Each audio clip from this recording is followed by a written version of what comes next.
Luego, ¿ustedes saben cuál es el secreto de sus ojos? Bueno, el secreto de sus ojos es que el contacto visual produce placer.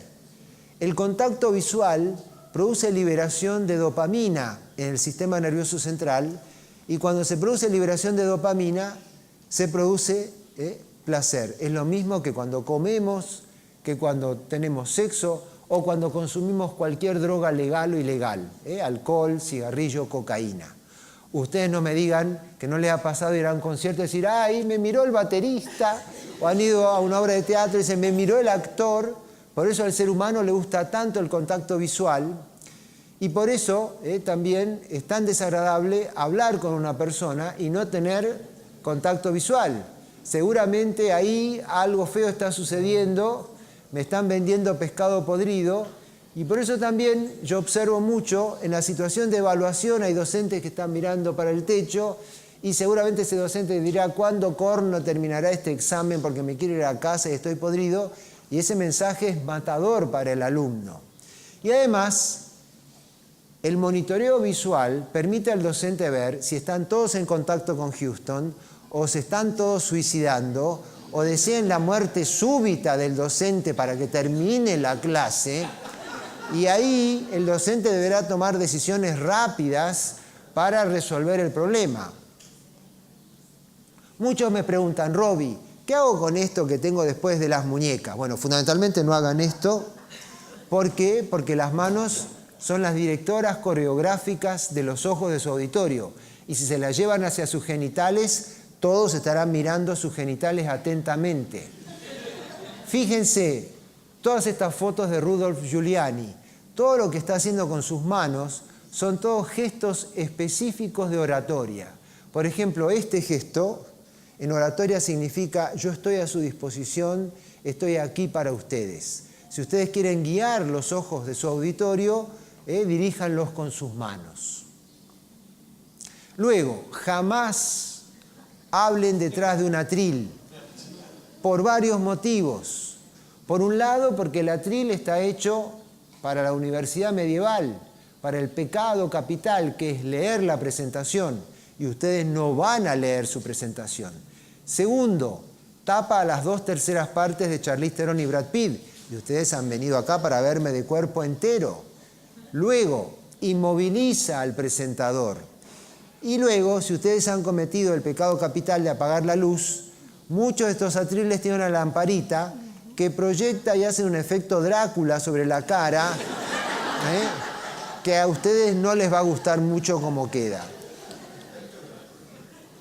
Luego, el Homo sapiens sapiens puede mentir perfectamente con el lenguaje. Yo puedo encontrarme con un colega al cual desearía cortarle todos los extremos, incluyendo los genitales, y decirle, ¿cómo te va, Carlos, tanto tiempo? Y tu esposa, pensando esa yegua desgraciada y degenerada. Pero ¿saben con qué no podemos mentir? No podemos mentir con el lenguaje corporal. Miren a los políticos. Con la voz dicen una cosa y con la cara dicen todo lo contrario. Con la voz dicen, no vamos a aumentar los impuestos. Y con la cara, yo ya digo, voy comprando vaselina porque este me va a destruir todo. Es como la empleada de McDonald's, que tiene un enorme prendedor que dice, estoy para servirle. Y cuando te entrega la hamburguesa en su lenguaje corporal dice, ojalá te muera de un infarto en el primer bocado de esta hamburguesa.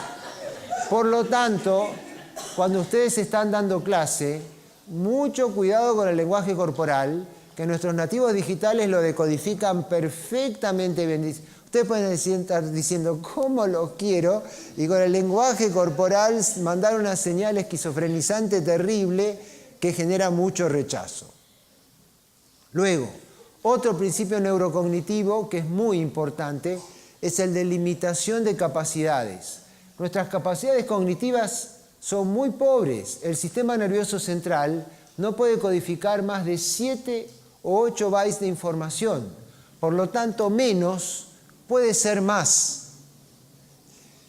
Fíjense ustedes, los buenos noticieros, y van a ver dos características. Primero, ninguna noticia dura más de 4 a 5 minutos, conceptos cortos.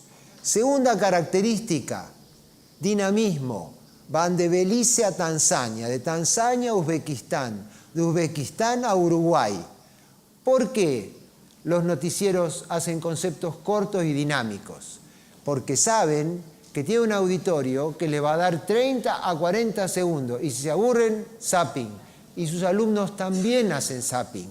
Los alumnos le van a dar muy poco tiempo y si sus conceptos son largos y no son dinámicos, pueden estar físicamente en el aula, pero su corteza prefrontal hace zapping y cambió de canal.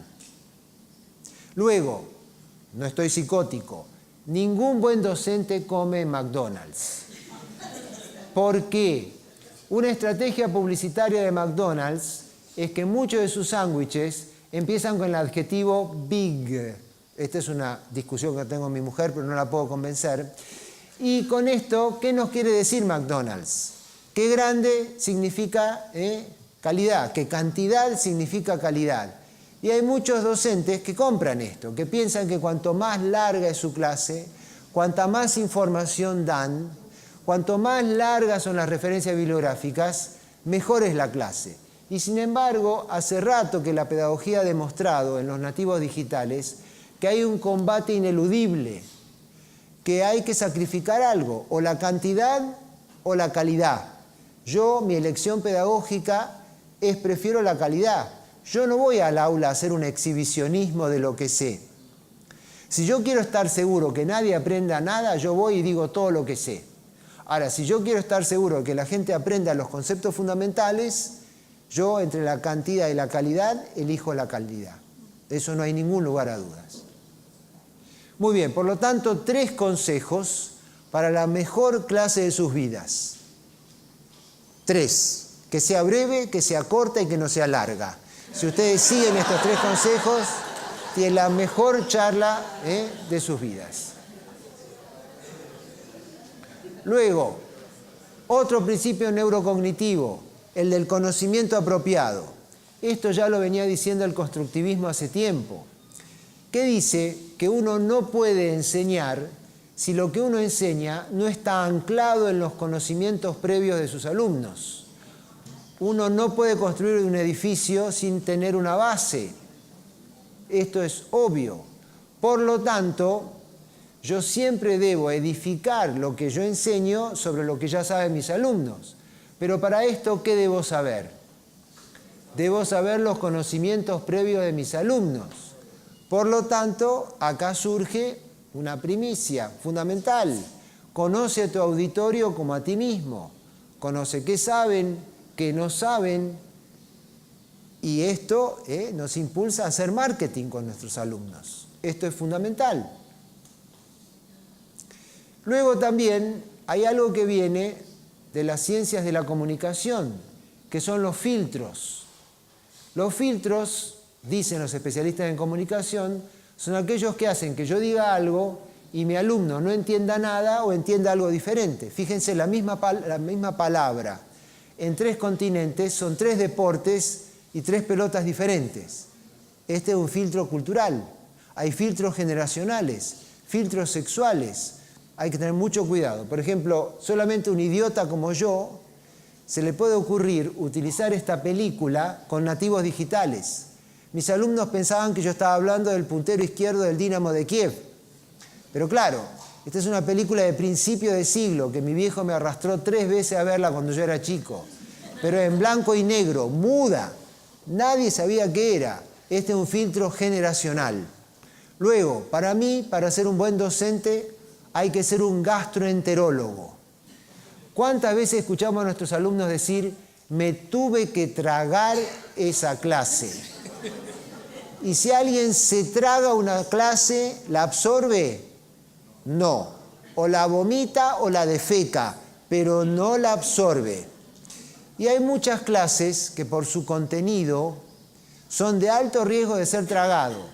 Por lo tanto, si uno es un buen gastroenterólogo, le pone un poquito de medicamentos para el hígado, otro poquito de antiespasmódico, la famosa transposición didáctica, y transforma ese ladrillo en algo que pueda ser absorbido por el intestino delgado. Luego, a mí me encanta pescar y la comida que más me gusta son las frutillas con crema. Y cada vez que he puesto en la punta del anzuelo frutillas con crema, lo único que pesqué fue un resfriado. Sin embargo, cuando he ido a pescar y he puesto estas asquerosas lombrices, ahí pesqué un montón. Incomprensible, ¿no es cierto? Bueno, lo mismo hay que ser como docente. Como docente hay que utilizar la táctica del pescador.